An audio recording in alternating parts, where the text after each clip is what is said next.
Hi! Welcome to అర్నాస్ with kitchen. ఎన్నో రకాల నిల్వ పచ్చడిని చూసుంటారు కదా! ఈరోజు ఆనియన్స్‌తో నిల్వ పచ్చడి చూపిస్తున్నాను. వేడి రైస్‌లోకి కాస్త పచ్చడి వేసుకొని నెయ్యేసుకొని తింటే చాలా టేస్టీగా ఉంటుంది. వీడియోని స్కిప్ చేయకుండా చూసేయండి. ప్రాసెస్‌ని స్టార్ట్ చేసేస్తాను. ఇందుకోసము 1/2 కేజీ వరకు సాంబార్ ఉల్లిపాయలను తీసుకొని వాష్ చేసి ఎడ్జెస్‌ని కట్ చేసుకొని పీల్ తీసుకొని హాఫ్ అన్ అవర్ పాటు ఫ్యాన్ కింద ఆరబెట్టుకోవాలి. తర్వాత 1/3 పార్ట్‌ని మిక్సీలో వేసుకొని బరకగా మిక్సీ పట్టుకోవాలి. 50 గ్రాముల వరకు చింతపండును తీసుకొని పీచు విత్తనాలను తీసివేసుకొని ఒకసారి వాష్ చేసుకొని హాఫ్ అన్ అవర్ పాటు నానబెట్టుకోవాలి.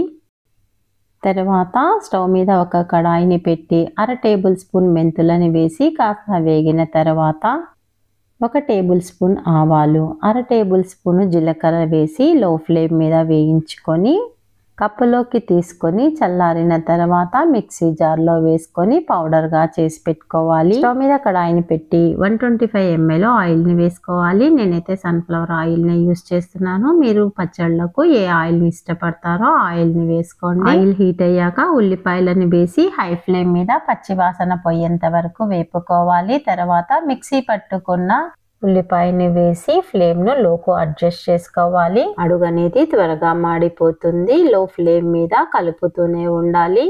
ఈ వీడియోను చివరి వరకు చూసిన తర్వాత నేను చేసిన ఈ రెసిపీ నచ్చినట్లయితే లైక్ చేసి షేర్ చేయండి. 3 నిమిషాల తర్వాత ఇందులోనికి 75 గ్రాముల సాల్ట్ని వేసుకోవాలి. అదే విధంగా 75 గ్రాముల కారాన్ని వేసుకోవాలి. కారం కాస్త ఎక్కువ తినే వాళ్ళు 100 గ్రామ్స్ వరకు వేసుకోండి. ఒకసారి బాగా మిక్స్ చేసుకున్న తర్వాత నానబెట్టిన చింతపండు నుంచి గుజ్జును తీసుకొని వేసుకోవాలి. 2 నుంచి 3 నిమిషాల పాటు మీడియం ఫ్లేమ్ మీద కుక్ చేసుకున్న తర్వాత 10 గ్రాముల బెల్లాన్ని యాడ్ చేసుకోవాలి. బెల్లం వేయటం వల్ల టేస్ట్ అనేది బ్యాలెన్స్ అవుతుంది. ఇష్టం లేని వాళ్ళు స్కిప్ చేసుకోండి. లో ఫ్లేమ్ పైన ఆయిల్ పైకి తేలేంత వరకు కుక్ చేసుకోవాలి. ఒకసారి కలుపుకొని స్టవ్ ఆఫ్ చేసి మిక్సీ పట్టి పక్కన పెట్టుకున్న ఆవాలు మెంతుల మిశ్రమాన్ని వేసుకొని కలిపి చల్లారనివ్వాలి.